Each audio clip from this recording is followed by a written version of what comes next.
আসসালামু আলাইকুম। আমি জামাল বলছি। আশা করি আপনারা সবাই ভালো আছেন। আমিও বেশ আলহামদুলিল্লাহ ভালো আছি। মালদ্বীপ জামাল ইউটিউব চ্যানেল থেকে আপনাদেরকে সবাইকে অসংখ্য ধন্যবাদ। তো আমার অনেক প্রবাসী ভাইয়েরা মালদ্বীপে আসতে চান। অবশ্য অনেকজনে অনেক টেনশন প্রেশারের ভিতরে আছেন। মালদ্বীপ কবে খুলবে? এই মাসের আগের থেকে এই নতুন মাসে খোলার কথা ছিল, যেহেতু ১ সপ্তাহ বন্ধ গেছিল সরকারি। তবে কিছু ভিসার কাজ হচ্ছে। কিছু কটা কোম্পানি পুরাপুরি মালদ্বীপের ভিসা এখনও চালু হচ্ছে না। তবে এতিমাঝে আমি বিশেষ করে বলবো, দয়া করে আপনারা যে সমস্ত লোকজনের কাছে টাকা পয়সা জমা দিয়েছেন তাদের সাথে যোগাযোগ রাখেন। আর আপনারা আশা করি এই মাসের ভিতরে আমি অন্য ইউটিউবে আরও অবশ্য আপনারা জানেন, অনেক ইউটিউবে আপনারাও দেখেন মালদ্বীপের কী পরিস্থিতি, কী আসে বিষয়। ইদানিং একটু ভিসারা একটু ব্যাপার নিয়ে আলোচনা বেশি দেখছি, বা ভিসা খোলা হবে এই মাসের ভিতরে। যেহেতু একটা আভাস পাচ্ছি। তাছাড়া মালদ্বীপের ইমিগ্রেশনের পুলিশ বিভিন্ন মালের রাজধানী সিটি বিভিন্ন জায়গায় চেক করা হচ্ছে। অবৈধ লোক যারা ফ্রি ভিসা নামে যারা আছে তাদেরকে গ্রেপ্তার করে দেখা গেছে দেশে পাঠানো দেওয়া হচ্ছে। দেশটা সচল করে অবশ্য ভিসা খুলবে।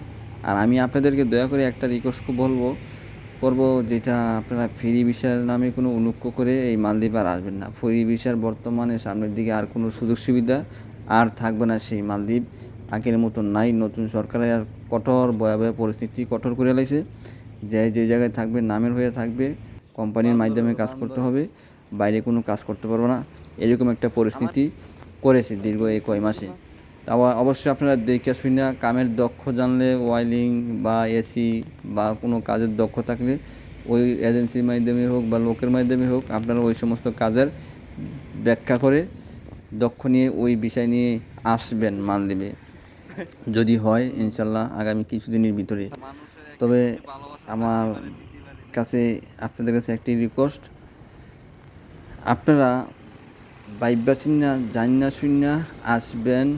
অনেকজনে আছে, দেখা গেছে ভিসা $300 বেতন দিচ্ছে, গিয়ে $250, 200 এরকম $50 গিয়া। তবে এগুলা স্বতন্ত্র কমপ্লিট করে সরাসরি যোগাযোগ কইরা বেতন কত কী আছে বিষয় এই আসবেন জান্না শুন্না। যার মালদ্বীপ যদি যে সময় আসবেন আপনারা অবশ্য আসার পরে যাইতো ভিসা কাগজপত্র ঠিক আছে, আইনের কাছে আপনি কথা বলার অধিকার থাকবে। আর ভিসার ভিতরে কত ডলার বেতন এজেন্সির মাধ্যমে সরাসরি কথা কইবেন, বলে যে এজেন্সি থাকবে মালদ্বীপ, বলে আমার বেতন এত, আমি $50 কম পাই কেন, অভিযোগ করেন এই দেশের পুলিশের কাছে বা বাংলাদেশের হাই কমিশনের কাছে। আশা করি ব্যাপারটা বুঝছেন। আর মালদ্বীপে দোয়া করি একটা অতি দ্রুতভাবে কিছু হোক, যাতে অতি দ্রুতভাবে খুলে দিয়ে হোক। মানুষের অনেক স্বপ্ন আশা নিয়ে আসে। আর আমি ভিডিও দিতাম না, অবশ্য অনেকজনে আমার কমেন্ট করে কেন আমি ভিডিও দিই এই সেই, আবার অনেকজনে শেয়ার করে দিই কি আমি ভিডিও দিই বা মালদ্বীপের কী পরিস্থিতি। তাই বিভিন্ন চ্যানেলের মাধ্যমে দেখতেছি ভিসা যাইতো খুলবে। আমি একটু আভাস পাচ্ছি এই মাসের ভিতরে, যার কারণে আজকে ভিডিওটা দেওয়া। সবাইকে অসংখ্য ধন্যবাদ। খোদা হাফেজ।